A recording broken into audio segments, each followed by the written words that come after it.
আজকের ভিডিওতে যা যা থাকবে। সত্যিকার অর্থে ড্রাগন ফল দেখতে যতটা সুন্দর ততটা কিন্তু খেতে আমার কাছে ভালো লাগে না। আমি অনেকদিন আগে ড্রাগন ফল খেয়েছিলাম, তারপর রাফান যখন বাইরে গেল তখন দেখতে পেল সে ড্রাগন ফলটাকে সে চয়েস করলো, তাই তার বাবা আজকে ড্রাগন ফল কিনে নিয়ে আসলো। আর তাকে দেখেন কত মিষ্টি করে এখানে বসে আছে, কিভাবে তার বাবা ড্রাগন ফল কাটতেছে সে এটা ফলো করতেছে আর একটু একটু করে হাত দেওয়া ট্রাই করতেছিল। তারপর আমি বললাম বাবার নাইফ আছে, ওর নাইফটাকে চিনে, আগুন নাইফ এগুলোকে সে দেখেন ভিতরটা কত সুন্দর দেখাচ্ছে, দেখে মনে হচ্ছে যে ইয়াম্মি হবে, কিন্তু আমার জানি কেন ভালো লাগে না এটা খেতে। কারণ আমি অনেক দিন আগে খেয়েছিলাম, একটা এক্সপিরিয়েন্স হয়েছিল, খারাপ একটা এক্সপিরিয়েন্স, আমার কাছে তেমন একটা ভালো লাগে নাই। তো যাই হোক, আজকে কেমন হয় খেয়ে দেখবো এবং আপনাদেরকে জানাবো। আমি রাফানের বাবাকে বলতেছিলাম একটু সুন্দর করে কাটো যাতে আমি ভিডিওটা ভালোভাবে নিতে পারি, আর ভিডিওতে যদি সুন্দর না দেখায় তাহলে কিন্তু মানুষ বেশি অ্যাট্রাকটিভ হবে না। তাই আমি একটু স্টাইল করে কাটতেছিলাম, দেখেন পার্ট বাই পার্ট এত সুন্দরভাবে কাটতেছিল, দেখে একটা সময় ছিল ড্রাগন ফল অনেক দাম ছিল, মানুষ খেতে পারতো না। এখন কিন্তু ড্রাগন ফলের দাম হঠাৎ করে কেন জানি কমে গিয়েছে, আমি জানি না। সব জিনিসের দাম যদি এভাবে কমতো তাহলে কিন্তু সাধারণ মানুষ আমরা যারা আছি তারা খেয়ে পরে বাঁচতে পারতাম। কারণ জিনিসপত্রের দাম এত বেশি, না খেয়ে থাকার উপক্রম। আল্লাহই ভালো জানে কবে জানি জিনিসের দাম কমবে, কারণ জিনিসের দাম না কমলে কিন্তু আমাদের মতো যারা সাধারণ জনগণ আছে তারা কিন্তু না খেয়ে থাকতে হবে। আল্লাহ এরকম রাফান দেখেন খুশিতে সে আত্মহারা, সে এখানে শুয়ে শুয়ে পা নাড়াচ্ছে আর দেখতেছে তার বাবা কিভাবে ড্রাগন ফলটা কাটতেছে। আর আমি এটার ভিডিও করতেছিলাম, সে কিন্তু ভিডিওতে আসতেছে না, ভিডিও দেখে বলবে মাম্মাম স্টপ স্টপ। এখন তো সে মাম্মি ডাক শিখছে, হচ্ছে আমার বোনের মেয়ে আমাকে মাম্মি ডাকে, এই জন্য সেও মা ডাকবে না, বলছে আম্মু না মাম্মি মাম্মি।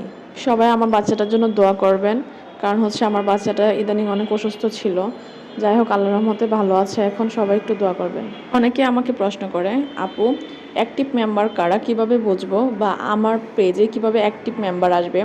অ্যাক্টিভ মেম্বার কারা আপনারা সবসময় খেয়াল রাখবেন, আপনাদের টপ ফ্যানগুলোকে তাদেরকে আটকে রাখার চেষ্টা করবেন, কারণ হচ্ছে এই টপ ফ্যানগুলোই কিন্তু আপনার অ্যাক্টিভ মেম্বার। আপনি যত বেশি অ্যাক্টিভ মেম্বার আপনার পেজে অ্যাক্টিভ থাকবে তারা কিন্তু তত বেশি আপনার এই রাইজিং ব্যাচটা পাবে, প্লাস হচ্ছে টপ ফ্যানের যে উপাধিটা তারা পাবে। আর সবসময় ট্রাই করবেন তাদের সাপোর্ট করা, কারণ তাদেরকে যদি আপনারা সাপোর্ট না করেন তাহলে তারা আপনাকে সাপোর্ট করবে না। কীভাবে পাবেন, আপনি যত বেশি অন্যের ভিডিও দেখবেন, অন্যের ভিডিও দেখে গঠনমূলক কমেন্ট করবেন, অবশ্যই পুরো ভিডিওটা দেখা ট্রাই করবেন, কারণ পুরো ভিডিও দেখে যদি আপনি কমেন্ট করেন তাহলে কিন্তু সে কমেন্টটা স্প্যামে চলে যাবে।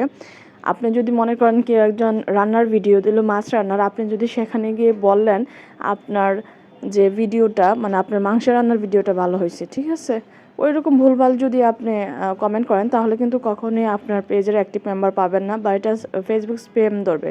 তাই আমি সবসময় ট্রাই করি গঠনমূলক কমেন্ট করার। আপনারা অন্যের ভিডিও দেখে তারপর গঠনমূলক কমেন্ট করবেন এবং একদম ইউনিক একটা কমেন্ট করবেন, যাতে অন্য কমেন্টের সাথে আপনার কমেন্টটা না ম্যাচ হয়ে যায়। কারণ অন্যজনের কমেন্টের সাথে যদি আপনার কমেন্টটা ম্যাচ হয়ে যায় তাহলে কি হবে, মানুষ এটা অ্যাট্রাকটিভ হবে না। আপনি যখন দেখবেন বেশি সুন্দর করে একটা কমেন্ট করতে পারতেছেন তখন কিন্তু ওই পেজের যে অ্যাক্টিভ মেম্বাররা আছে তারা কিন্তু আপনার পেজে আসবে, এবং আপনি যদি মনে করেন যে তারা শুধু বড়দের পেজেই শুধু সাপোর্ট করবেন, বড় যে পেজ ওনাররা আছে তাদেরকে সাপোর্ট করবেন, এটা ভুল ধারণা। যারা ছোট ছোট পেজ ওনাররা আছে তাদেরকে বেশি করে সাপোর্ট করবেন, কারণ তারাই কিন্তু আপনাকে এসে সাপোর্ট করবে, বড়রা কিন্তু কখনোই এসে সাপোর্ট করে না। বড় পেজ ওনাররা কিন্তু কখনোই এসে সাপোর্ট করবে না। তাদের পেজে যে অ্যাক্টিভ মেম্বার আছে তারা কিন্তু একজন আরেকজনকে সাপোর্ট করবে। আমি যে কথাগুলো বলি সেগুলো যদি আপনারা মেনে চলতে পারেন তাহলে কিন্তু আপনাদের অ্যাক্টিভ মেম্বার পাওয়া খুবই ইজি হবে।